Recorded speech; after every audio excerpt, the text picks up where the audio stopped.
એટલે આ જંગલનો સાચો ફાયદો તો ખરેખર ફોરેનરોએ ઉઠાવ્યો.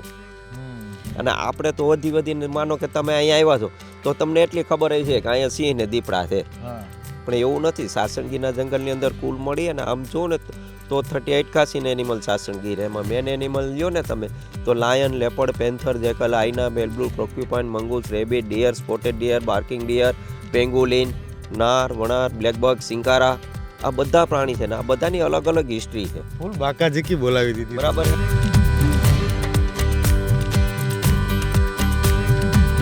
ગુજરાત કી તમે એડ જુઓ ને તો એમાં અમિતાભ બચ્ચન પેલો જે સિંહ જોવે છે ને એનું નામ મોલાના હતું, કારણ કે એ જે સિંહ હતો ને એને કેસવારી બહુ હતી એટલે નીચેના વાળ છે ને સફેદ જેવા થઈ ગયા હતા, પિંગરા ને સફેદ જેવા. એટલે આપણે મુસ્લિમ કાસ્ટની અંદર મોલાના ન હોય પેલા, અને ધર્મગુરુ મોલાના દાઢી વાળા હતા, એના ઉપરથી એનું નામ મોલાના રાખી દીધું.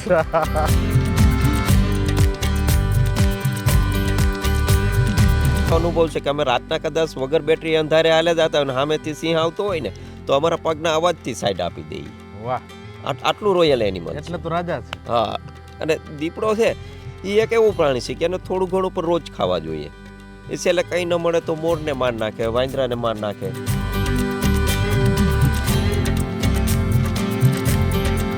તો આજે ગીરની અંદર કરીબ લગભગ 30 થી 35 નેસ છે, ગીર પૂર્વ અને ગીર પશ્ચિમમાં બેયમાં થઈને.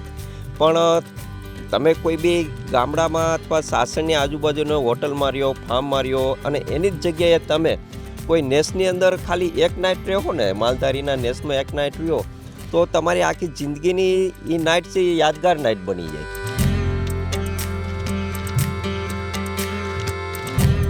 કુદરતના ખોળે ખેલવાની જે મજા છે ને એ સૃષ્ટિમાં ક્યાંય નથી. એનું તમે કુદરતી સૌંદર્ય જુઓ, પક્ષીઓનો કલરવ જુઓ, પછી મંદ જે પવનો વાતા હોય અને જે ઝાડની ડાળીઓ હિંચકા લેતી હોય એનો તમે સુસવાટાનો એ અવાજ જુઓ.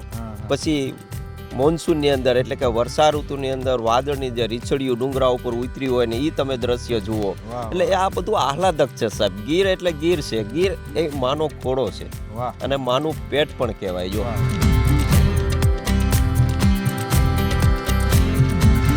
જો ભૂપતને કોઈ પકડી નહોતું રહ્યું, એમ કાદુને પણ કોઈ નહોતું પકડી ગયું. જુનાગઢની કંપની સરકાર આખી આપી ગઈ હતી પણ કાદુને કોઈ પકડી નહોતું ગયું. એનું મેન કારણ ગીર.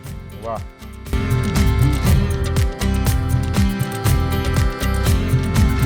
ભારતના કોઈ પણ પોલિટિશિયન તમે લઈ લ્યો, રાજકારણીને, એક માણસમાં એટલી ઈમાનદારી નથી. વાહ.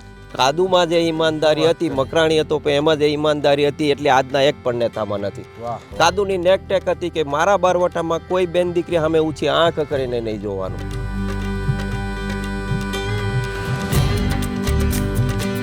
એટલે ગીર પશ્ચિમમાં છે ને સાસણનું જંગલ આવે અને ગીર પૂર્વમાં ધારી સાઈડનું જે જંગલ આવે. બરાબર છે. બેયનું વહીવટી દ્રષ્ટિએ બેયના પાઠ પાડવામાં આવે, બેયના ડીસીએફથી જ અલગ થાય છે. ગીર પૂર્વના ડીસીએફ અલગ હોય અને ગીર પશ્ચિમના અલગ હોય.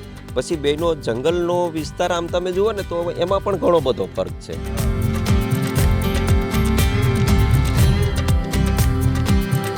મારા બાપ દાદાની જંગલની અંદર નેસમાં રહેતા તો નવાબ એમનેમ થોડા રહેવા દેતા હતા કોઈ માલધારીને.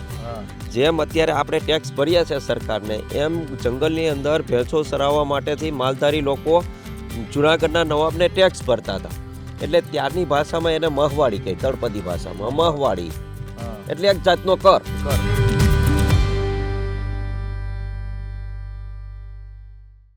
કોઈના પગલામાં ડગ ભરતો નથી, હું મને ખુદને અનુસરતો નથી, શ્વાસ પર જીવી રહ્યો છું તે છતાં હું ભરોસો શ્વાસનો કરતો નથી. તમે ગીર જંગલમાં હોય અને જો તમને સિંહ કે દીપડો સામે મળી જાય તો શ્વાસ થંભી જાય ને, અને ત્યારે આપણને આપણા પોતાના શ્વાસ પર ભરોસો ન રહીએ. ખલીલ ધનતેજવીની આ પંક્તિ સાથે આજે આપણે આવી પહોંચ્યા છે ગીર મધ્યે. એવું કહીએ તો કંઈ ખોટું નથી. ગીરના ભોજદે નજીક આવેલી કપુરિયા નદીને કાંઠે બેઠા છે. સરસ મજાનો આંબો છે, નદીનો કાંઠો છે. અને ગીરનું જીવન કેવું હોય ભલા માણસ, વાઇલ્ડ લાઈફ એટલે કે ગીરના વન્ય જીવો જે છે એની જિંદગી કેવી હોય એના વિશે થોડીક વાતો કરવા માટે આજે આપણે ગામડું બોલે છે કાર્યક્રમમાં ગીરના વન્યજીવોની વાત કરવી છે. સ્વરાજ મીડિયાની ટીમ ગામડું બોલે છે કાર્યક્રમને લઈને આજે આવી પહોંચી છે કપુરિયા નદીને કાંઠે જે ગીરમાં આવેલી છે અને અહીંયા કપૂરી નેસ પણ છે અને કપુરિયા નદીને કાંઠે જ આપણે બેઠા છે. તો વડીલ છે, માલધારી છે, ખેતી કરે છે અને ગીરને નજીકથી જોઈ છે, અનુભવી છે. ગીરનું સુખ દુઃખ તડકો છાંયો બધું જ જોયું છે. સીધા એમની સાથે વાત કરવાનો પ્રયત્ન કરીએ. દાદા, શું નામ છે આપનું? મારું નામ કાળુભાઈ વાડા. કાળુભાઈ, કેટલીક ઉંમર? 56 વર્ષ. 56 વર્ષ. તો ગીરમાં જ જન્મ ભૂમકા? હા, ગીરમાં જ જન્મ અમારો. તો ગીરની મજા કેવી? ગીરની મજાની તો શું વાત કરવી સાહેબ. ગીરમાં જ અમે તો જન્મમાં છીએ અને અમારા મૂળ ધંધો તો અમારો પશુપાલનનો. જો મારા ફાધરને એ પણ પેલા નેસની અંદર જ રહેતા અને ભેંસો ચરાવીને પશુપાલનનો વ્યવસાય કરીને અમારું ગુજરાન ચલાવતા. પણ લાંબે ગાળે ગામડાઓની અંદર પણ એવા કંઈક જૂનવાણી નીતિ નિયમો અને રિવાજો હતા કે ભાઈ તમારે દર વર્ષે જંગલમાં ભેંસો સારવા આવવું હોય તો અહીંયા તમારે જમીન કે મકાન કે એવી મિલકત થોડીક લ્યો તો તમને ગામમાં રહેવા દઈએ. એટલે મારા ફાધરે આમ તો આ જમીન અમારી જે છે એ અહીંયા જંગલની અંદર ભેંસો ચરાવવા માટે થઈને જ લીધેલી. પણ પછી લાંબે ગાળે વર્ષોના અંતે હવે પશુપાલનનો વ્યવસાય દિવસે દિવસે ઘટતો ગયો એટલે હવે અમે ખેતી કરવા માંડ્યા. પણ અમારો મૂળ વ્યવસાય પશુપાલનનો અને જંગલની અંદર ભેંસો ચરાવીને અમારું ગુજરાન ચલાવવાનું એવું. એટલે તમે માલધારી છો? માલધારી. અચ્છા. તો માલધારી વિશે એવું કહેવાય છે કે ગીર કેડી વાંકી, મારે જાવું માલ હાકી, સિપાઈ દે છે ડારા, તમે નીકળો ગીર બારા. તો માલધારી ગીરમાં જંગલમાં ભેંસું ચરાવતો હોય કે એના જે કંઈ પણ પશુ હોય, ગાય હોય, બકરા હોય, ઘેટા હોય, જે કંઈ હોય, તો એ પશુઓ ચરાવતો હોય અને પછી એકલો જ હોય. આજુબાજુમાં તો કંઈ આ લક્ઝરિયસ લાઈફસ્ટાઈલ હોય નહીં, ગાડી ને બંગલા ને મોબાઈલ ને સોશિયલ મીડિયા ને. તો એ જે જીવન છે કે આખી જે ઓલી દુનિયા છે ને, આધુનિક દુનિયા, એનાથી હાવ નોખો હોય, એનાથી કોઈ કનેક્શન જ ના હોય. તો એ જીવન કેવું સાહેબ? એ જે છે ને, જે માલધારી લોકો અને જે પશુપાલનનો જે લોકો વ્યવસાય કરતા હોય ને એનું જીવન આમ જનતા કરતાં આખું અલગ તરી આવે. તમે જુઓ, કારણ કે એને રહેવાનું પણ હજુ આજે છે ને નેસની સંખ્યા દિવસે દિવસે ઘટતી ગઈ તો આજે ગીરની અંદર કરીબ લગભગ 30 થી 35 નેસ છે, ગીર પૂર્વ અને ગીર પશ્ચિમમાં બેયમાં થઈને. પણ તમે કોઈ બી ગામડામાં અથવા સાસણની આજુબાજુનો હોટલમાં રહ્યો, ફાર્મમાં રહ્યો અને એની જ જગ્યાએ તમે કોઈ નેસની અંદર ખાલી એક નાઇટ રહો ને, માલધારીના નેસમાં એક નાઇટ રહ્યો તો તમારી આખી જિંદગીની એ નાઇટ છે એ યાદગાર નાઇટ બની જાય. વાહ. જો જંગલની અંદર તમે રહ્યો એટલે ત્યાં માત્ર ને માત્ર તમારે જમવાનું હોય દૂધ, દહીં, ઘી, રોટલા એવું હોય અથવા તો કઠોળ હોય. પછી નાહવા માટે બાથરૂમ ન હોય, ટોયલેટ ન હોય, પછી ઘરે પાણી માટે નળ ન આવતા હોય. જુઓ, એ કૂવો હોય ત્યાંથી પાણી ભરી આવવાનું. એટલે તમને એવું લાગે કે આપણે તો હજુ 18મી સદીમાં જીવતા હોય એવું લાગે.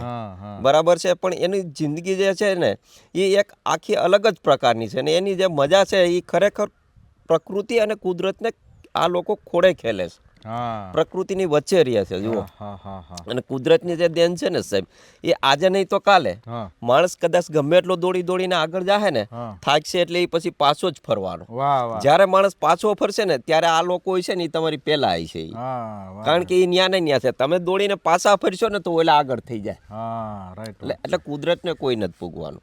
કુદરતની જે દેન છે ને સાહેબ, એમાં કોઈ ફેરફાર નહીં થઈ ગયા. આજે પણ તમે સિટીની અંદર કે ગામડામાં ક્યાંય જુઓ, તમે કદાચ ને 50 લાખની મર્સિડીઝ લઈને આવશો ને તો કોઈ જોવા નહીં આવે. એની જ જગ્યાએ તમે 5 લાખનું ઘોડી કે ઘોડો લઈને આવજો, 50 માણસો ભેગા થાય જોવા. એટલે કુદરતનું જે છે ને સાહેબ, એને કોઈ પહોંચી નથી શક્યું.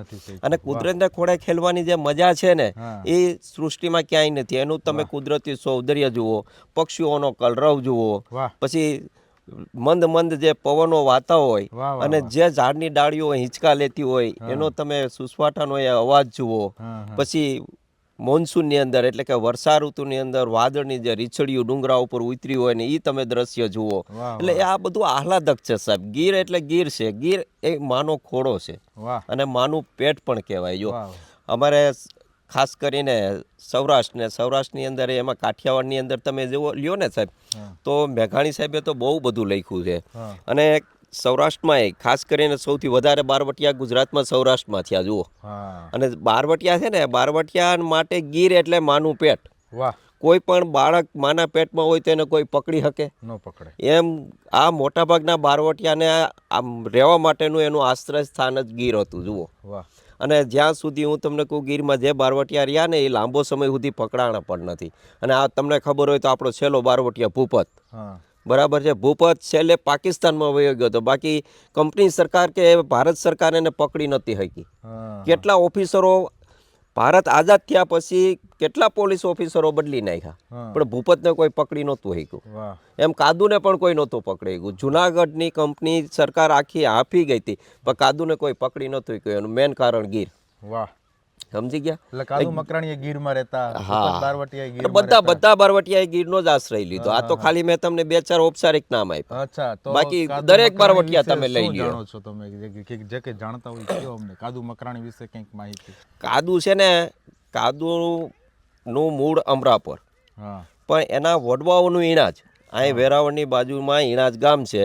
કંપની સરકારની પોલીસ ઈણાજની અંદર આવી અને એનું અપમાન કર્યું, હા. એટલે ન્યા ઈણાજની અંદર ધીંગાણું થયું. હા બરાબર. એટલે કે ઈણાજની જે મકરાણીની ફોજ હતી એ નાની હતી. હા એ કંપની સરકારની ફોજ સામે પહોંચી શકે એમ નહોતી. હા. એટલે એ લોકોના ન્યા યુદ્ધ થયું ને એમાં એના માથા કપાણા ને એટલે કાદુએ એની જ 5 માણસોની ટોળકી લઈ અને નીકળી ગયો હા બારવટે. હા બરાબર. જુનાગઢ કંપની સરકાર સામે એટલે કે નવાબ સામે. હા.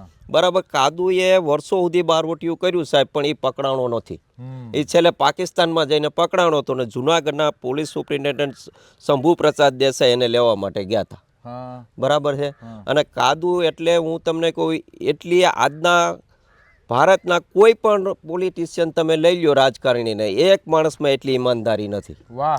કાદુમાં જે ઈમાનદારી શું વાત હતી, કરી. મકરાણી હતો પણ એમાં જે ઈમાનદારી હતી એટલી આજના એક પણ નેતામાં નથી. વાહ વાહ. કાદુની નેકટેક હતી કે મારા બારવટામાં કોઈ બેન દીકરી સામે ઊંચી આંખ કરીને નહીં જોવાનું. વાહ. દીવની બાજુમાં તળ ગામ લૂંટતા હતા હમ. અને એનો અલદાદ નામનો જમણા હાથ સમો સાથી હતો અને ગામ ભાંગતા ભાંગતા વાણિયાની દીકરીનો એની હાથ પકડ્યો હતો ને, તો કાદુની નજર પડી એટલે કાદુએ કીધું હતું કે છેલ્લા ખુદા હાફિઝ કરી દે, બોલી દે, એમ કરીને એની એને બંદૂક મારતી હતી વાહ. કાદુ મકરાણીએ. વાહ. જો આ તળની અંદર હજી તળ ગામ જીવિત છે, ત્યાં તમારે કોઈ પણ ને પૂછ લેવાનું. તળગામ ક્યાં કોડી અરે આ આપણે કેસરિયા પાસે, કેસરિયાથી તમે દીવ જાઓ એટલે પેલું તળ આવે. તળ આવે. હા હા બરાબર. અને કાદુ છે ને, કાદુ એટલો ઈમાનદાર માણસ હતો. અને એને કંપની સરકારને જાહા ચિઠ્ઠી એટલે કે લેટર લખીને મોકલી દીધો હતો હા કે કોઈ એક ગામ લૂંટે તો સમજવું કે કોઈ બાવા સાધુએ લૂંટ્યા હતા, હા. પણ રોજ 3 ગામ લૂંટાય તો તમારે સમજવું કે કાદુએ લૂંટ્યા હતા. વાહ વાહ વાહ વાહ. આટલો ખૂંખાર બારવટીયો હતો એ. વાહ. એટલે એની શું તમે વાત છે. આપણે સોઠી જે બારવટિયા છે ઝવેરચંદ મેઘાણીએ જે હા, લખી છે ને, એ લખ્યું છે. તમે વાંચો તો તમને ખ્યાલ આવે કે વાહ, કાદુ વાહ, વાહ. મકરાણી શું હતો. વાહ. જો આ એક બહુ સરસ મજાની વાત કરી કે એક બહુ મોટા લેખક છે, મને અત્યારે એનું નામ યાદ નથી આવતું, પરંતુ એણે એવું કીધું હતું કે આજના કહેવાતા રાજકારણીઓ કરતાં એ સમયના, એટલે કે આ ભારત આઝાદ થયું એ પહેલાંના સમયના જે બહારવટિયા હતા ને, એ 100 ગણા નીતિવાન હતા. બરાબર ને? હા હા. અને એની નીતિમાં ફેર ન પડે ભલા માણા. આજકાલ તો વાતાવરણ એવું છે કે લોકો કદાચ કોઈ પરાઈ સ્ત્રીને જોઈ જાય હા તો એની નજર બગડી જાય, એની દાનત ખરાબ થઈ જાય. પણ એ બારવટિયા જે રાજની સામે અથવા તો જે અંગ્રેજોની સરકાર હતી, કંપની સરકાર, અથવા તો જે કોઈ રાજા રજવાડા હતા, હા. એની સામે બારવટે ચડ્યા, પણ એ બારવટે ચડ્યા હતા રાજ સામે. પરાઈ સ્ત્રી સામે ક્યારે એને દાનત બગાડી નથી. જોગીદાસ ખુમાણી એવા જ હતા સાહેબ. વાહ, વાહ. જોગીદાસ ખુમાણી શૌર્યતા તો તમે જુઓ. હા અને દુશ્મનના એને વેર એના ભાવનગર મહારાજા સામે હતું. હા તકલીફ હતી તો ભાવનગર મહારાજા સામે હતી, પણ રાણી સાહેબને જ્યારે વડાવિયા જાતા હોય છે મૂકવા માટે ગાડું લઈને, ત્યારે રાજકુંવરને રાણી સાહેબને જોગીદાસ ખુમાણે પ્રોટેક્શન આપીને મૂકી આવે છે. જુઓ, કારણ કે બીજા કોઈ મારે તો મારું નામ ન આવે એટલા માટે થઈ. વાહ વાહ એની ઈમાનદારી તમે જુઓ. વાહ. અને ભાવનગર મહારાજના કુંવર જ્યારે હું તમને કહું મૃત્યુ પામે છે, હા. તો એ એના દુઃખમાં ભાગ લેવા માટે જાય છે વાહ ભાવનગર. ભાઈ, વાહ વાહ વાહ. બરાબર. આ જોગીદાસ ખુમાણ છે એની પણ મોટા ભાગે ગીરનો જ આશ્રય લીધો છે. વાહ વાહ જે હું તમને કહું જંગલોમાં ને ડુંગરોમાં જ હતા એને બારવટું એની પણ ખેલ્યું છે. વાહ વાહ વાહ. પછી મૂળું માણેક લ્યો, જોધો માણેક લ્યો, આ બધા બારવટીઓ મોટે ભાગે ગીરનો જ આશ્રય લીધો છે. વાહ વાહ. શું વાત કરી છે દાદા, તમે તો અભ્યાસુ લાગો છો મને. ભણેલા છો કંઈ? હા, કેટલું ભણ્યા?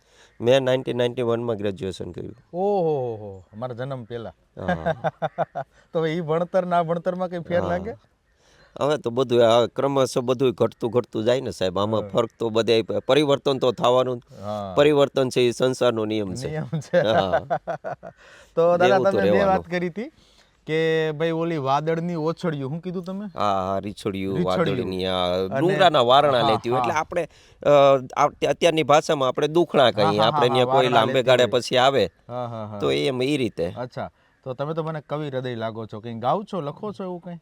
એ આમાં તો એવું ઘણું આપણે રસ ખરો વાંચતા હોય આ છે તે છે. હા હા. હા, તો પણ કંઈ યાદ ગાતા હોય તો આવતું બે જાય. કડી સંભળાવો ને એમને, જે યાદ આવે. એ હવે એ તો એવું કશું જરૂરી યાદ કરવું પડે સાહેબ.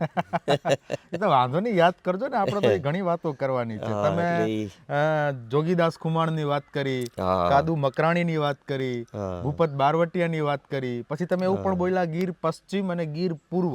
હા, તો એ બે વસ્તુ શું છે એના વિશે પણ અમને જણાવો. એ આ છે ને સાહેબ, સાસણગીરનો જે જંગલ છે ને હા એનો કુલ એરિયા 1412 સ્ક્વેર કિલોમીટર છે. હા એના મેન બે પાર્ટ પાડવામાં આવ્યા, ગીર પૂર્વ અને ગીર પશ્ચિમ. હા એટલે ગીર પશ્ચિમમાં છે ને સાસણનું જંગલ આવે હા અને ગીર પૂર્વમાં ધારી સાઈડનું જે જંગલ આવે. હા બરાબર છે. બેયનું વહીવટી દ્રષ્ટિએ બેયના પાર્ટ પાડવામાં આવે. બેયના ડીસીએફથી જ અલગ થાય છે. હા ગીર પૂર્વના ડીસીએફ એ અલગ હોય અને ગીર પશ્ચિમના અલગ હોય. પછી બેયનો જંગલનો વિસ્તાર આમ તમે જુઓ ને તો એમાં પણ ઘણો બધો ફરક છે. હા. ગીર પૂર્વનું જે જંગલ છે ને એ સૂકા બાવરા, ઝાખરા અને મેદાન ટાઈપ છે. વાહ. અને ગીર પશ્ચિમ છે ને એ અત્યારે એકદમ ગીચ થઈ ગયું છે. અચ્છા. જો ઘણી વખત ગીર પશ્ચિમ એટલે આપણે અત્યારે જ્યાં બેઠા હા છે એ હા, વિસ્તાર. એ ગીર પશ્ચિમ. વાહ.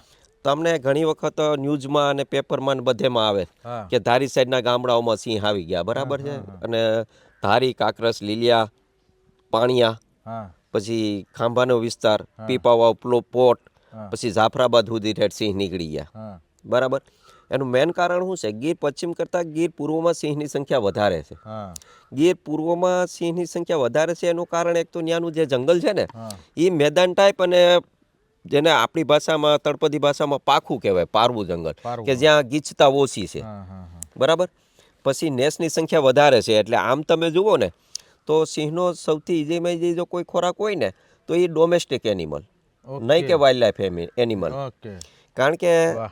આ તો ફોરેસ્ટ ડિપાર્ટમેન્ટ પણ કબૂલે છે હમ કે પાલતુ પ્રાણી છે ને હમ એનો શિકાર સિંહ આસાનીથી કરી શકે. હા પણ જે વાઇલ્ડ લાઈફ એનિમલ છે એટલે કે જંગલમાં રહેતા પ્રાણી, હા જે નીલગાય, સાંભર, વાઇલ્ડ બોર, પછી સ્પોટેડ ડિયર, હા આ બધા વાઇલ્ડ લાઈફ એનિમલમાં આવે. વાહ. એ એની જોડે રહેવાવાળા છે. હા હા એટલે એ છે ને એને મહેનત કરાવે. હા. બરાબર છે.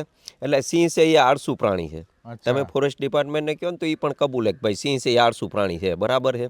અને એનો ઇઝીમાં ઇઝી ખોરાક ડોમેસ્ટિક એનિમલ એટલે પાલતુ પ્રાણી. હમ ગાય, ઘેટા, બકરા, ઘોડા, ગધેડા, ઊંટ, બળદ, આ બધું ડોમેસ્ટિક એનિમલમાં આવે. એ એનો ઇઝી ખોરાક. હા એટલે ગીર પૂર્વમાં છે ને અત્યારે નેસની સંખ્યા સારી છે ગીર પશ્ચિમ કરતાં. હા એટલે એને એનો ખોરાક મળી રહે, પ્લસ આજુબાજુના ગામડામાં રાતમાં એને શિકાર મળી રહે. પછી આ પ્રાણી સિંહ છે ને એક એવું પ્રાણી છે કે જ્યાં એને આસાનીથી ખોરાકને પાણી મળી રહે ને કોઈ ડિસ્ટર્બ ન કરે ને એટલે એ એરિયો છોડે જ નહીં. એ એટલા એરિયામાં એ પડ્યા રહે. પૈડા રે. હા. સમજી ગયા તમે આ હા, કહો? સમજાયું. એટલે ગીર પશ્ચિમ કરતાં ગીર પૂર્વમાં સિંહની સંખ્યા વધારે છે. અચ્છા.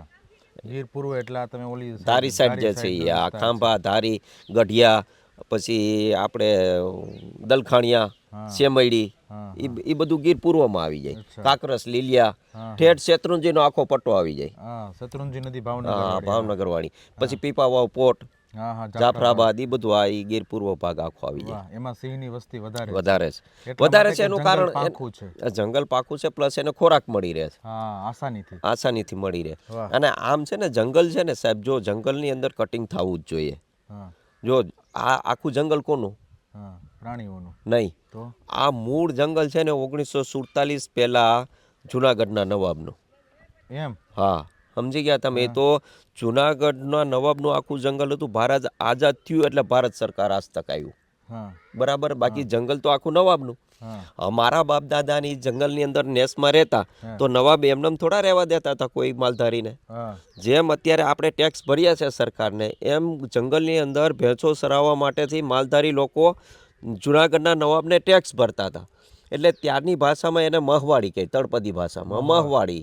હા. એટલે એક જાતનો કર. કર. હા. એ પછી તમે તમારી પાસે જેટલી ભેંસો હોય એનો કર ભરી દો એટલે એ જુનાગઢનો નવાબ તમને જંગલની અંદર રહેવા દે અને ભેંસો ચરાવવા દે.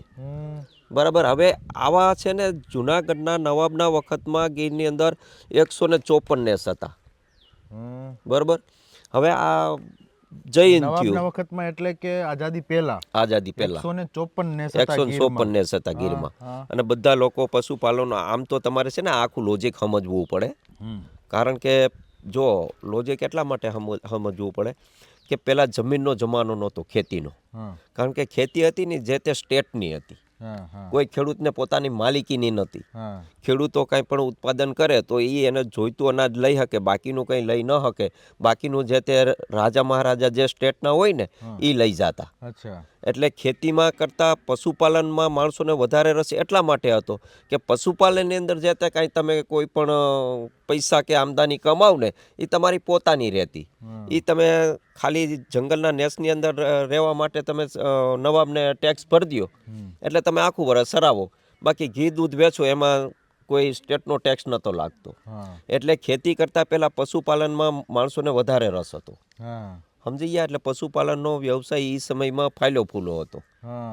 અને આજે છે એ પશુપાલનનો વ્યવસાય આખો પડી ભાંગ્યો. કારણ કે સ્વતંત્ર ભારત થયું એટલે સરદાર વલ્લભભાઈ પટેલે જમીનના કાયમી હક આપી દીધા ખેડૂતોને. અને કાયમી હક આપ્યા પછી જો આપણે 1 થી 20 નંબર સુધીના ઉતારા નીકળે. બાકી પહેલાં ઉતારા નહોતા નીકળતા. જમીન હતી ને એ બધી સ્ટેટની હતી અને ખેડૂતો ખાલી એમાં વાવીને એનું પોતાનું ખાઈ શકે અને એમાંય પાછી વિઘોટી ભરવાની. બરોબર. એટલે વિઘોટીના ભાવમાં ઘણી જમીનો પહેલાં વેચાતી આઝાદી પહેલાં. એટલે આ સિસ્ટમ હતી ને એટલે માણસોને વધુ પશુપાલનમાં રસ હતો. એટલે પહેલાં પશુપાલનનો જમાનો હતો. હવે અત્યારે પશુપાલનનો નહીં, અત્યારે જમીનનો જમાનો. હા, કાયમી હક આપી દીધા ને એટલે. બરાબર. એટલે માલધારી લોકો પહેલા જંગલની અંદર જુનાગઢના નવાબના વખતમાં 154 નેસ હતા. અને 154 નેસ હતા ને એટલે બધા અંદર જે રહેવાવાળા પ્રાણી છે ને સિંહ દીપડા એને એનો ખોરાક મળી રહેતો હતો.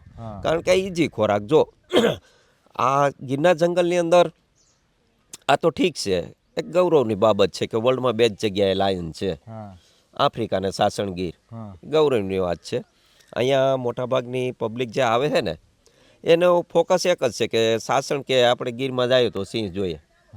પણ એની પાસે વાઇલ્ડ લાઈફનું નોલેજ નથી આવવાવાળા પાસે. આ નોલેજ હતું ને એ આમ જુઓ ને તો તમે ફોરેનરો પાસે હતું. હા, સાસણમાં સૌથી પહેલાં વધારે આવવાવાળા ફોરેનરો. એ તો આપણા ઇન્ડિયનો ચાલુ થયા ને ફોરેનરો બંધ થયા. 2002-3 સુધી અહીંયા દિલ્હીથી direct Sasan royal weekly train હાલતી આખી 80 કોસવાળી. અને એમાં બધા ફોરેનરો જ હોય. સમજી ગયા? ફરવા માટે. એટલે આ જંગલનો સાચો ફાયદો તો ખરેખર ફોરેનરોએ ઉઠાવ્યો. અને આપણે તો વધીને માનો કે તમે અહીંયા આવ્યા છો તો તમને એટલી ખબર છે કે અહીંયા સિંહ ને દીપડા છે. પણ એવું નથી. સાસણગીરના જંગલની અંદર કુલ મળી અને આમ જો ને તો 38 ખાસીન એનિમલ સાસણગીર. એમાં મેન એનિમલ લ્યો ને તમે તો lion, leopard, panther, jackal, hyena, બેલબ્લુ, porcupine, mongoose, rabbit, deer, spotted deer, barking deer, pangolin, નાર, વણાર, બ્લેકબક, સિંકારા, આ બધા પ્રાણી છે ને આ બધાની અલગ અલગ હિસ્ટ્રી છે. ફૂલ બાકાજીકી બોલાવી દીધી. બરાબર છે. પછી આ સિવાય 300 પીસીસ ઇન બર્ડ સાસણગીર. વર્લ્ડનો ખ્યાતનામ પક્ષીવિદ હતો. વર્લ્ડનો લગભગ 2-3 વર્ષ પહેલા જ એમનું ડેથ થયું. સલીમ અલી. બરાબર છે. આપણું જે આ રાષ્ટ્રીય પક્ષી છે ને મોર, એની ચોઈસ પણ સલીમ અલીની કરેલી. સલીમ અલી છે ને એ 1 મહિનો દિવસ સાસણના જંગલમાં રોકાયેલા અને એની રિસર્ચ કરી અને પછી એની દેવળિયા વિઝિટ બુકમાં નોંધ કરી હતી કે કદાચ સાસણના જંગલમાં સિંહ ન હોત ને તો પણ હિન્દુસ્તાનની પ્રજાએ પક્ષીઓ જોવા માટે થઈને ગીરની મુલાકાત લેવી પડે. ઘણા બર્ડ એટલા બ્યુટીફુલ છે કે તમને સિંહ જોવો ન ગમે. તમે ઇન્ડિયન પેરેડાઇઝ ફ્લાય કેચર લ્યો, પછી ઇન્ડિયન પીટા લ્યો, પછી ટ્રીપાઈ લ્યો, ઇન્ડિયન ટ્રીપાઈ, પછી ઇન્ડિયન ગોલ્ડન ફ્લેમબેક. આ બધા બર્ડ એકદમ બ્યુટીફુલ છે. ઘણા બર્ડ માઇગ્રેટ પણ છે. હા, પણ એમાં આવનારી પ્રજા પાસે આટલું બધું નોલેજ નથી. સાસણમાં જે ટુરિસ્ટ આવે છે ને એ લોકો પાસે આટલું બધું નોલેજ નથી. એ તો ખાલી એનું ફોકસ એક જ છે સિંહ. બરાબર છે. એ બીજું કંઈ જાણતા નથી. આ સિવાય 46 કાસ્ટ ઇન રેપ્ટાઇલ્સ. અહીંયા સરીસૃપોની પણ એટલી જાત છે. 46. હા, એમાંથી 3 ઝેરી, બાકીના બધા બિનઝેરી. ક્રેટ, કોબ્રા ને વાઇપર. પછી વાઇપરની પ્રજાતિ છે સોસ્કલ વાઇપર ને રસલ્સ વાઇપર 2 ઝેરી. કોમન કોબ્રા ને કોબ્રા 2 ઝેરી. અને એશિયાનું સૌથી ઝેરીમાં ઝેરી ક્રેટ. હા જેને ગુજરાતીમાં આપણે કાળોતરો કહીએ. આહા, વાહ બરાબર છે. વાહ એટલે વાહ, વાહ, વાહ. બાકીનો ચોથા પ્રકારનો જે રિસાબ છે કિંગ કોબ્રા, પણ એ ગીરના જંગલોમાં નથી. એ ખાસ કરીને કેરાલાના જંગલોમાં જોવા મળે. કિંગ કોબરા કિંગ કોબ્રા, હા. ઈ ગીરના જંગલમાં ગીરમાં કિંગ કોબ્રા નથી. અચ્છા કે કોબરામાં અલગ અલગ જાતિ છે. હા, અને એ કોબ્રાની જાતિ છે એ પાછી ઝેરી ખરી, પણ ક્રેટ જેટલી નહીં, સૌથી વધારે ક્રેટ. વાહ ક્રેટ છે ને એ પાછો નીચાસર છે, ખોરાક માટે મોટા ભાગે રાતના નીકળે. વાહ નિશાચર હા જે રાત્રે ફરતો હોય ચરતો હા, હોય. વાહ વાહ વાહ વાહ એવું. વાહ ભાઈ વાહ. જે એક ગુજરાતી ભાષાની એક કહેવત છે ને કે ફરશે ઈ ચરશે, બાંધેલો હોય ઈ ભૂખો મરશે. એટલે મોટા ભાગે રાત્રે. હા, રાતના. અને એમાંય સિંહ તો આળસુ પ્રાણી. હા. વાહ ખૂબ સરસ દાદા, તમારું નોલેજ જબરું છે. અને કંઈક દીપડા વિશે અમને કયો. એટલે દીપડાની વસ્તી તો સાહેબ એવું નથી કે અત્યારે ગીરની અંદર જ છે, પણ ગીર બહાર પણ ઘણી એની સંખ્યા છે દીપડાઓની તો. પણ દીપડો છે ને આમ જોઈએ તો એક ચાલાક એનિમલ છે. હા એ મોટે ભાગે માણસોની સહલ પહલ કે આતે થાય એટલે તરત ભાગી જાય જો. અને આમ આપણે કહીએ તો એને લૂચું પ્રાણી પણ કહી શકાય. હા હા પણ સિંહમાં ને દીપડામાં ઘણો ફરક છે. સિંહ છે એ રોયલ એનિમલ છે. વાહ એ જટનેરું કોઈ ઉપર એટેક ન કરે. એમ એને ખરેખર રાજાની ઉપમા આપી ને આમ તો બરોબર જ આપી. વાહ વાહ એને રાજાની ઉપમા ખોટી નથી આપેલી, જંગલનો સાચી રાજા આપેલી. અમથો નથી કહેવાતો. હા, એ કોઈ જો માણસ ઉપર ક્યારેય એટેક ન કરે. અમારો તો અનુભવ છે કે અમે રાતના કદાચ વગર બેટરી અંધારે હાલે જતા હોય ને સામેથી સિંહ આવતો હોય ને તો અમારા પગના અવાજથી સાઈડ આપી દઈએ. વાહ આટલું રોયલ એનિમલ એટલે છે. તો રાજા છે. હા, અને દીપડો છે એ એક એવું પ્રાણી છે કે એને થોડું ઘણું પર રોજ ખાવા જોઈએ. એ છેલ્લે કંઈ ન મળે તો મોરને માર નાખે, વાંદરાને માર નાખે. હા હા, પછી એનું શિકારી ગોતી દે દીપડો. એમ અને માનો કે આપણે ક્યાંય પણ 5-6 જણા આયલા જતા હોય ને તો 2 જણા એ જોયું હોય તો બાકીના 3 રહી જાય. તો એ તરત દોડીને જતોય રહી. એ ચાલાક એનિમલ છે. હા ફટાફટ નીકળી જાય. પછી દીપડો આસાનીથી ઝાડ ઉપર સડી જાય. નાનો સૂનો શિકાર લઈને ઝાડ ઉપર સડી જાય. હા હા હા. હા. અચ્છા, બીજું એક કહેવામાં આવે છે કે જ્યારે સિંહને ભૂખ લાગે ત્યારે જ શિકાર કરે. પણ દીપડાનું એવું છે કે એને કદાચ ભૂખ ન લાગી હોય તો એ શિકાર તો કરે જ તે ખરા. એ વાત કેટલી સાચી, એક એ પ્રશ્ન છે. બીજો પ્રશ્ન એ છે કે સિંહે મારણ કર્યું, હન્ટ કર્યું એની, બરાબર, શિકાર કર્યું, અને એ શિકાર કરીને પછી જેટલું ખાવું હોય છે એ ખાહે, પછી મૂકીને વયો જાય પોતાનું જે કંઈ પણ એનું એરિયા હશે, એની જે કોઈ બીટ હશે એ પ્રમાણે, બરાબર. દીપડો એવું છે કે એ શિકાર કરી અને પછી શિકારને પોતાની ભેગો લઈ જાય, ક્યાંક ઝાડવા ઉપર લટકાડી દે, પછી 2 દી 3 દી જ્યાં સુધી એનું મન પડે ત્યાં સુધી ખાહે. આ વાતમાં તમને કેટલું તથ્ય લાગે છે? એમાં એવું છે સાહેબ કે દીપડો છે ને એને જો મેં પહેલાં જ કીધું કે એને રોજ ખાવા જોઈએ. હા સિંહની જેવું નથી. સિંહ એક વખત ધરાઈને ખાઈ લે ને પછી એને 3 દિવસ ન મળે તો એ 3 દી ખેંચી લે. વાહ બરાબર છે. પણ દીપડામાં એવું નથી. જુઓ, હા દીપડાને રોજ ખાવા જોઈએ. એટલે એને માનો કે એની મોટો શિકાર કર્યો હોય તો એ બીજે દી ખાય, હા એ બરોબર છે. અને નાનો શિકાર હોય તો એ કદાચ ગમે ત્યાંથી, મેં કેમ પહેલાં કીધું કે એ કંઈ ન મળે તો વાંદરાને માર નાખે, મોરલાને માર નાખે, તો એ ગમે ત્યાં દીપડો એનો શિકાર ગોતી લે. હા કારણ કે એને રોજ ખાવા જોઈએ. થોડું ઘણું પર રોજ એ ખાહે. હા પછી સિંહને તો 3 દી ન મળ્યું હોય તો 3 દીએ ખેંચી લે. હા અને સિંહ તો ધારે તો શિકાર માટે એક રાતમાં 30 થી 35 કિલોમીટરનું અંતર એ કાપે. સમજી ગયા? એટલે સિંહનું કામ એવું છે. અચ્છા, બીજો એક મારો પ્રશ્ન એ હતો કે જ્યારે તમે મતલબ કે સિંહ છે એ શિકાર કરે, બરાબર, એટલે એની સાથેનો જે પરિવાર હોય, સિંહણ કે નાના જે બચ્ચા કબ કયો ને તમે, હા, તો એ બધાને ઈ ભેગો લઈને જાય. દીપડામાં આવી કોઈ પરિવાર ભાવના ખરી? ના ના, દીપડામાં એવું કંઈ ન હોય સાહેબ. એ છે ને ભાગ્ય જ ઝૂંડમાં તો હોય, એમ બાકી એકલા રખડતા હોય. ઠીક છે કે કદાચ દીપડી હોય ને નાના બચ્ચા હોય, હમ બરાબર, તો એ તો હોય જ. એના બચ્ચાને મોટા કરવા માટે દીપડીએ ક્યાંય શિકાર કર્યો હોય તો એના બચ્ચા ખાવા માટે થઈને આવે. એ તો સ્વાભાવિક છે કે એ મોટા થાય એ ક્યાં લગી એની જોડે જ રહેવાના. હા હા અને સિંહમાં પણ તમે જેવો ધારો એવું ન હોય. જો ઘણા અમારે ટુરિસ્ટ અહીં આવે ને તો એ એવી કલ્પના કરીને અથવા એવું માનીને બેઠા હોય કે સિંહણ શિકાર કરે ને સિંહ ખાય. હા એવું ના હોય. એ તો જેને ભૂખ લાગે એ બધા શિકાર કરી નાખે. ઘણા સિંહ એવા હોય કે આ લગભગ આજીવન એકલા જ ફરતા હોય. માત્ર ને માત્ર મેટિંગ દરમિયાન જ સિંહણ જોડે હોય. એવા વાહ ઘણા નામચીન સિંહ હતા અહીંયા, બરાબર છે. એ આજીવન એકલા જ રહેતા. દાખલા તરીકે કરુણ અર્જુનની જોડી હતી, પછી એક વીજળી કરીને સિંહ હતો, નાથો અમરો હતો. આ બધા સિંહ છે એ મોટે ભાગે એ એકલા જ ફરતા હોય. પણ એ જ્યારે એને શિકાર મળે ત્યારે એ શિકાર કરી નાખે. હા. નામ એવું કોણ રાખે? એ તો આ લોકો આ ટેકરને ખબર જ હોય, આ ટેકરવાળા એની પાસેનું કંઈક ને કંઈક થોડું ઘણું રીઝન હોય. હા, હોય જ, એટલે એનું નામ પછી એ રીતે એ લોકો પાડી દે. સમજી ગયા? વાહ, સરસ. જો આ છે ને અમને એક બીજી એક વખત આવી એક વાત સાંભળવા મળી કે સામાન્ય રીતે સિંહ હોય અથવા તો અન્ય કોઈ પ્રાણી હોય, એનો જે સમનન કાળ છે, મેટિંગ પીરિયડ, એ દરમિયાન જ પોતાની ફિમેલ પાર્ટનર સાથે રહે છે, બરાબર ને? બાકી પછી એકલા જ હોય. ઘણા સિંહ એવા હોય કે એકલા જ રહે, મેટિંગ પીરિયડ દરમિયાન જ એની જોડે રહે. અને નામ તો એટલા માટે પાડે, દાખલા તરીકે તમે જુઓ ખુશ્બુ ગુજરાત કી તમે એડ જુઓ ને, તો એમાં અમિતાભ બચ્ચન પેલો જે સિંહ જોવે છે ને, એનું નામ મોલાના હતું. કારણ કે એ જે સિંહ હતો ને, એને કેસવારી બહુ હતી, એટલે નીચેના વાળ છે ને સફેદ જેવા થઈ ગયા હતા, પીંગરા ને સફેદ જેવા. એટલે આપણે મુસ્લિમ કાસ્ટની અંદર મોલાના ન હોય પેલા, એના ધર્મગુરુ મોલાના, દાઢી વાળા હતા, એના ઉપરથી એનું નામ મોલાના રાખી દીધું હતું. એટલે આની પાછળ થોડું ઘણું પછી નાથો ને અમરો જે નામ રાખ્યા હતા ને સાહેબ, એ અહીંયા અમારે એક દુધાળા નેસ છે, એમાં એક રબારી ભાઈ હતા ને, અમરાભાઈ કરીને, એને ગાય ઉપર સિંહે એટેક કર્યો. એટલે એને પથ્થર માર્યો ને સિંહને ભગાવવા માટે, એટલે સિંહે ગાયને મૂકીને એના હાથ પકડી લીધો હતો. એટલે પછી આ જે રબારી હતા ને, બે ભાઈઓ હતા, અને આ સિંહ છે ને એ પણ કાયમી માટે બે એકલા જ ફરતા હતા. એટલે આ બે એક ભાઈનું નામ નાથો હતું ને એકનું નામ અમરો હતું, એટલે પછી એના ઉપરથી આ સિંહનું નામ નાથો ને અમરો રાખી દીધા.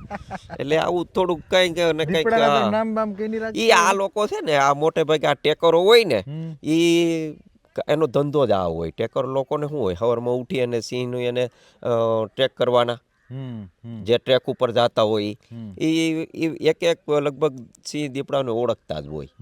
કારણ કે એનો વિષય જ એક છે કે સવારમાં ઉઠીને અંદર વયું જવાનું, બીજો વિષય જ નથી. એમ આપણે, હું તમને ખબર હોય તો આપણે દ્વારકા બાજુના પેલા ઘેટા ચારવા વાળા માલધારી નથી આવતા, એ એના એક એક ઘેટાથી પરિચિત હોય. જો બરાબર છે, એમ આ લોકોનો વિષય એક જ છે. એટલે કાયમી આઈને અહીં રહેતા હોય, ઘણા એનાથી પરિચિત હોય. એમ એના તમે કીધું એ રીતે કંઈક ને કંઈક થોડું ઘણું લોજિક હોય, એના ઉપરથી એના નામ રાખી દે. એવું. તો તમને ઓલું કંઈ યાદ આવ્યું કે નહીં ગાવાનું? એ તો યાદ કરવું પડે સાહેબ. તો યાદ તો કરી લો, એટલે આપણે બે કડી તો સાંભળો. આખું ગીત નો આવડે તો કઈ નહીં, બે કડી તો ગાઓ. હા, પણ એ તો એમ ન ભેગું થાય. હા, તો વાંધો નહીં, મોબાઈલમાં જોઈ લ્યો, આપણે તો આમાં કટ કરી નાખશું શૂટિંગમાં. હોય એ તો બરાબર છે, પણ લખણ નો. અચ્છા, બીજું મારે એ પૂછવાનું હતું, તમે ગીર પશ્ચિમ, ગીર પૂર્વ વિશે વાત કરી, સિંહ વિશે વાત કરી, દીપડા વિશે વાત કરી. તમે એવું કીધું કે સિંહ છે એ જટ નારીને માણા પર હુમલો નથી કરતો, પરંતુ દીપડો આદમખોર બની જાય છે. એની પાછળનું કારણ તમને શું લાગે છે? આદમખોરે ન હોય સાહેબ, દીપડા એ બને ક્યાં લગી ન હોય, પણ મોટે ભાગે શું હોય, બને છે કેવું કે દીપડા એટેક કરે ને ત્યારે તમે જોજો, મોટે ભાગે આદિવાસી લોકો હોય, કાં કોઈ મુસ્લિમ લોકો હોય, કાં કોઈ દેવી પૂજક હોય. એનું રીઝન એક છે કે એ લોકો છે ને લેબર કામ કરતા હોય અને અંધારે ડંગામાં રહેતા હોય, અને મોટે ભાગે નોનવેજ ખાય અને આજુબાજુમાં નાખે. બરાબર છે, એટલે પેલો ગંધ લેતો શિકારના ભરોસે ખેંચે. અને એમાંય આવી, અમે અહીંયા રહીએ તો અમારા અનુમાન પ્રમાણે અમારું માનવું એવું છે કે જે દીપડો વૃદ્ધ થઈ ગયો હોય, ઉંમરલાયક, અને શિકાર કરવા માટે અસમર્થ હોય ને, તો મોટા ભાગે આવા જ આ રિસ્ક ઉઠાવે છે. સમજી ગયા તમે? અને એમાંય વધારે પડતું કેવું બને કે અહીંયા અમારે વેરાવળ બંદર નજીક છે, એટલે ઘણા લેબર મજૂરો ઓલા હુકેલા માછલાના જબલા ભરી રાખે શાક કરવા માટે થઈ. એટલે એની ગંધ આવતી હોય ને, તો એ રીતે પછી નાના છોકરાઓને ખેંચે. પેલા ડંગામાં રહેતા હોય, પછી હુકેલા માછલા ભેગા હોય, અને ઈ એટલે ઓલો દીપડો એક એવું પ્રાણી છે કે એને દૂરથી પણ ગંધ આવે. સમજી ગયા? હા. અને દીપડાનો આમ જો ને તો મેન ખોરાક તો કૂતરું. બરોબર. હા, દીપડાનો મેન ખોરાક કૂતરું ગમે ત્યાં હોય ને એટલે એ તરત પકડી લે. અને દીપડો તો ગમે એટલી 20-25 ફૂટ ઊંચી દિવાલ હોય તોય ટપી જાય. સિંહ નો ટપી ના, સિંહ ટપી જાય, પણ 12-15 ફૂટ સુધી સિંહ ટપી જાય. એટલે 12-15 ફૂટ સુધી તો અમે જોયેલા છે, ટપી જાય. સમજી ગયા? સિંહ પણ દીપડો તો એથી વધારે હોય તોય ટપી જાય. અને ગમે ત્યાં કૂતરું હોય ને, તો કૂતરું દીપડાથી 150 ફૂટ દૂર હોય ને, ક્યાં લગી એને ગંધ આવે કૂતરાની. એટલે એ કૂતરાને ગંધને હિસાબે 150 ફૂટ. હા, ઓહો, દૂર હોય ક્યાં લગી એને ગંધ આવે. એવું હોય. એટલે એ સામાન્ય રીતે માણસ છે, એ આ બધું ટૂંકમાં તમે કીધું કે નોનવેજ ખાય ને પછી એની ગંધ આવે, સ્મેલ આવે, એટલે એ પછી એની તરફ ખેંચાય. એને બધું એવું જ હોય. જો હું તમને કહું, આપણે ન જાણતા હોય ક્યાં લગી. અમારે અહીં ગીર વિસ્તારમાં છે ને, ચોમાસામાં મચ્છરનો ઉપદ્રવ હોય, એટલે ગીર ગામડાવાળા શું કરે, ધુવાડો કરે, સમજી ગયા, એટલે કે મચ્છર ન કરડે એમ. હવે વાસ્તવિકતા એની કેવી હોય કે માણસ ગમે ત્યાં બેઠો હોય ને તો મચ્છર હોય ને એને 70 ફૂટ દૂર હોય ને ક્યાંથી માણસની ગંધ આવે મચ્છરને, સમજી ગયા તમે. જબરું રિસર્ચ કર્યું છે એટલે દાદા તમે તો. મચ્છર છે ને એમાં મોટે ભાગે તમને જે મચ્છર બાઈટ આપે ને કરડે છે ને એમાં ફિમેલ વધારે હોય, મેલ ન હોય. કારણ કે ફિમેલ છે ને ઈંડા મૂકે છે, ફિમેલ ઈંડા મૂકે ને એટલે એને ખોરાકની બ્લડની જરૂર પડે, એટલે એ તમને કરડીને એમાંથી બ્લડ ખેંચે છે. અચ્છા. પણ આ ધુવાડો એટલા માટે કરે છે બોર્ડર, જંગલ બોર્ડર વાળા, કે ધુવાડો હોય ને તો માણસની ગંધ મચ્છરને ન આવે, એટલે મચ્છર એની પાસે ન આવે. બાકી ધુવાડાનું બીજું કોઈ રીઝન ન હોય. ધુવાડાથી મચ્છર નથી આવતા એનું કારણ આ, અથવા તો તમે કે એવું પરફ્યુમ જો ઓલી આપણે મચ્છરની ટ્યુબ આપે, સમજી ગયા. હા મોસ્કીટો. હા, સમજી ગયા, એની અંદર એવી ગંધ આવતી હોય એટલે માણસની ગંધ પેલાને ન આવે, એટલે મને ક્યાં લાગી મચ્છર એની પાસે ન આવે. બાકી મચ્છરને માણસની 70 ફૂટ દૂર હોય ને ક્યાંથી એની ગંધ મને આવવા, એટલે મચ્છર કરડે. અચ્છા, તમે હવે તો જન્મથી જ ગીરમાં રહ્યો છો, તો મારે એવું તો કહેવાય નહીં કે તમે સિંહ કે દીપડા જોયા, તમે જોયા જ હોય. તો પછી એવો કોઈ અનુભવ ખરો કે જે અનુભવ તમને ખૂબ ગમ્યો હોય, અને એક એવો અનુભવ કે જે ખૂબ આમ ડરાવનો હોય? આમાં શું હોય કે સાહેબ, જો અહીં તો અહીં રહેતા હોય ને એટલે અમારે તો નાનપણથી જ ટેવાઈ ગયેલા હોય સિંહ દીપડા જોડે, બરાબર છે. એટલે બાળપણથી ન એની સાથે કેળવાઈ ગયા એટલે ડરનો કોઈ સવાલ જ ન આવતો, કારણ કે જિંદગી જ એમાં પસાર કરી હોય. કે અમારા કોઈ બી છોકરા હોય, દાખલા તરીકે 12-15 વર્ષ ન થાય, હવે તો ઠીક છે કે આ ખેતીમાં થોડુંક બગીચાને એવું બધું થઈ ગયું, બાકી રાતના સમયે પાણી વારવા આવવાનું, રાતના સારો પૂરો ભરવા આવવાનો હોય, અને લાઇટો બાઇટો ખેતરોમાં કાંઈ હોય નહીં. પછી જંગલી પ્રાણીઓથી ખેતીના પાકને બચાવવા માટે થઈને એનું રખોલું કરવાનું. તો સિંહ દીપડા તો અવારનવાર રસ્તામાં મળતા જ હોય, ઘણી વખત પરિચય થતો હોય, પણ મને ક્યાં લાગી નાનપણથી જ ટેવાયેલા હોય ને એટલે ડર જેવું કાંઈ લાગે નહીં કોઈ પણને, સમજી ગયા. એટલે ડરનો કોઈ ગીર ગામડાના કોઈ બી માણસને લગભગ ડરનો કોઈ એવો પ્રશ્ન સતાવે નહીં. અચ્છા, તમે રસ્તામાં જતા હોય ને સિંહ મળી જાય એવો કોઈ પ્રસંગ અમને જણાવો. ઘણી વખત, અનેક વખત એવા તો રસ્તામાં જતા હોય ને અનેક વખત. અચ્છા. પણ મેં કીધું એમ, સિંહ દીપડાનો ખોરાક માણસ છે નહીં, એટલે માણસ ઉપર એટેક ન કરે. રેર કેસમાં એટેક કરતા હોય તો એના બચાવ માટે ઘણી વખત, જો સિંહ છે ને કે એવું પ્રાણી છે કે તમે એને ફેસ ટુ ફેસ જોઈ લ્યો ને, વિશ્વાસમાં લઈ લ્યો ને, તો પછી ભાગશે નહીં. બાકી તમે સિંહ બેઠા હોય ને માણસનું ટોળું ચારેકોર વિખાઈ જાય ને તો એ પણ કન્ફ્યુઝ થાય કે આમાં મારી ઉપર કઈ બાજુથી એટેક થાય. એટલે એ ડરનો માર્યો ભાગી જાય, અથવા તો માણસનું ટોળું એને ઘેરી લે ને તો ટોળામાંથી નીકળવા માટે એટેક કરે, જો બરાબર. બાકી કોઈ સિંહ ક્યારે ખાવા માટે એટેક કરે જ નહીં. અચ્છા, તો મૂળ આમાં વાત એવી છે કે માણસ છે કાળા માથાનો માનવી, એનો ત્રાસ ચારેય કોર છે. હા, જો એમાં એક ટૂંકમાં હું તમને કહી દઉં, માણસ કુદરતે જો બધા પ્રાણીનો જીવજંતુનું સર્જન કરીને છેલ્લે માણસનું સર્જન કર્યું ને પછી કુદરતને પણ કહેવું પડ્યું કે હે પ્રભુ, દુઃખ મને એ વાતનું છે કે મારા બનાવેલા આજે મને બનાવે છે, સમજી ગયા. એટલે માણસ જ એક એવું પ્રાણી છે કે એ કુદરતના એક પણ નિયમનું પાલન નહીં કરે, અને બર્ડ ને એનિમલ એવું છે કે કુદરતનો એક પણ નિયમ નહીં તોડે. વાહ વાહ વાહ વાહ, બહુ મોટી વાત કરી, એવું છે, બહુ સારી વાત કરી. વાહ. હા, તો આ તો આપણા માટે પ્રેરણા છે એમ. વાહ વાહ વાહ વાહ, સરસ. દાદા, શું નામ કીધું આપનું? મારું નામ કાળુભાઈ. કાળુભાઈ, તમે બહુ સરસ, બહુ આમ મજા આવી ગઈ. માણસ વિશે વાત કરી દીધી, પ્રાણીઓ તો ઠીક છે, અને માણસ છે એ બધા નિયમ તોડે. પછી સિટીમાં ઓલા નથી, પોલીસ ઊભી હોય તો ટ્રાફિક, હા, બધા નિયમો તોડશે. જો માણસ કાયદો માણસ બનાવે ને તોડે માણસ જ, જો બરાબર છે. એ જ જોઈ લ્યો ને તમે એટલે ખ્યાલ આવી જાય કે માણસ જો કાયદો કોણ બનાવે? આપણા પોલિટિશિયનો, રાજકારણીઓ. સૌથી પહેલા એ જ લોકો તોડશે કાયદો, જુઓ તો, બરાબર. એટલે એવું છે. વાહ વાહ. પણ એક પણ પ્રાણી એવું નથી આખી દુનિયામાં, ખાલી ગીર ને આખી દુનિયા. અરે સાહેબ, તો આનું છે ને, ગીર વિશે તો આપણે હવાર લાગી વાત કરીએ ને તોય ખૂટે નહીં. સમજો તમે આ ગમે ત્યાં રિસર્ચ કરી લ્યો, ઇન્સાન જ એક એવી જાત છે કે એમાં હંમેશની માટે ફિમેલ બ્યુટીફુલ હોય, પણ તમે બર્ડ કે એનિમલ લઈ લ્યો, હંમેશની માટે મેલ જ બ્યુટીફુલ હોય છે. સમજી ગયા તમે? એનું શું કારણ દાદા? એનું લોજિક કયો તમે? પણ એટલે એ તો કુદરતની બનાવટ છે ને. જો તમે પક્ષીઓ લઈ લ્યો તો એમાં હંમેશની માટે મેલ જ બ્યુટીફુલ હોય, પ્રાણીઓ લઈ લ્યો તો એમાં મેલ જ બ્યુટીફુલ હોય, પણ ઇન્સાન એક એવી જાત છે કે એમાં ફિમેલ બ્યુટીફુલ હોય. ને એના હાટુ તો બધી રામાયણ થાય કે. બહુ સરસ, બહુ સરસ. કેટલું દીધું? વાહ ભાઈ વાહ, બહુ સરસ દાદા, બહુ મજા આવી અમને. એટલે ફરી પાછા અમે આવશું તમારે અહીંયા અને તમારી મુલાકાત લઈશું અને પછી નવા વિષય સાથે વાત કરીશું. ભલે ભલે, કઈ વાંધો અને નહીં બીજી સર. વસ્તુ એ છે કે ત્યારે આપણે એવું કંઈક કરીએ કે સાથે શું કહેવાય રોટલા ખાતા જાય ને મોજની વાતો કરતા જાય, એવું કંઈક ગોઠવશું ને? કાંઈ વાંધો નહીં, વેલકમ તમારું જ છે, ગમે ત્યારે આવો. વાહ વાહ વાહ વાહ, બહુ બરાબર સરસ. છે. જો આ છે ને હકીકતમાં રોટલા ખાવાની વાત તો એક મેં ફોર્માલિટી આમાં માટે છે ને કરી. સાહેબ, પણ હકીકતમાં માણસ ગીરનો કેટલો ભલો છે, માલધારી પશુપાલક કે સિંહની સાથે રહેનારો ગીરનો માણસ, કે એ હંમેશા કોઈ પણ મહેમાન આવે, જાણીતા હોય કે અજાણ્યા, ચાનો ટાઈમ હોય તો ચા પીવડાવે, અને રોટલાનો ટાઈમ હોય એટલે કે ખાવાનો સમય હોય બપોરે કે રાત્રે, તો એ રોટલા ખાધા વગર દરેક જવાનું દરેક નહીં. જગ્યાએ એ વાહ, તો ખૂબ હોય જ. સરસ. બસ, અને એમનો જે ભાવ છે, ગીરમાં રહેતા કે ગીર બોર્ડરના દરેક ગામડાની અંદર એવું હોય. વાહ વાહ, ખૂબ સરસ. એટલે તો કીધું છે ને કે કાઠિયાવાડમાં કોક દીક ભૂલો પડ ભગવાન, થાને મારો મહેમાન, અને પછી તને સ્વર્ગે ભૂલાવું સાંભળા. આવી સરસ મજાની પંક્તિઓ છે. તો કાળુભાઈ ને, કાળુભાઈ, બહુ મજા આવી. કાળુભાઈ, બહુ મજા આવી, ખરેખર આનંદ. તમે ઘણું બધું તો ઇંગ્લિશે જાણો છો, એટલે ફરી પાછા ઐતિહાસિક અને એવી અજબ ગજબની વાતો લઈને આપણે મળતા રહીશું. ભલે ભલે, કાંઈ વાંધો ભલે, નહીં ઠીક સાહેબ. છે. તો હવે આ તો કપૂરી નેસનો કાંઠો અને કપૂરી નદી પણ બાજુમાં છે. સ્વરાજની ખાસ રજૂઆત ગામડું બોલે છે કાર્યક્રમમાં અત્યારે બસ આટલું જ. ફરી મળીશું નવા ગામમાં નવા લોકો સાથે નવી વાતો લઈને. ત્યાં સુધી ગામડું બોલે છે કાર્યક્રમ અચૂકથી જોતા રહો. ધન્યવાદ.